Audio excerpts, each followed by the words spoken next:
आमे समस्ते भगवान विष्णु को श्री विष्णु कृष्ण को श्री कृष्ण कहे किंतु शिव को श्री शिव कहीं कहूने आ पछरे गोटे बहुत बड़ रहस्य अच्छे आसतु जानिबा ए वीडियो को समस्त सहित शेयर करियो जमा भूलिएनि। श्री रो अर्थ कौन?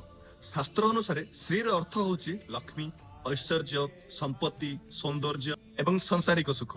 भगवान विष्णु होचंती ए संसार पालनकर्ता माता लक्ष्मी पति से संसार समस्त ऐश्वर्य अधिकारी सेतिपई भगवान विष्णु को आगे स्त्री लगा जाए। अन्य पटे महादेव शिव होचंती परम बैरागी से संसारिक मोह माया धन संपत्ति एवं बाह्य सौंदर्य ठारू बहु ऊर्ध्वरे से श्मशान रे वास करती देहरे भस्म लेपन करती मुंडरे जटा एवं गलारे सर्प धारण करती जे समस्त ऐश्वर्य बा श्री को त्याग करी शून्य रे रहंती सेतिपई तांको श्री रा संबोधन करा जाय नै। भगवान महादेव होचंती ओंकार। ओम होची सृष्टिर आरंभ एवं सृष्टिर शेष।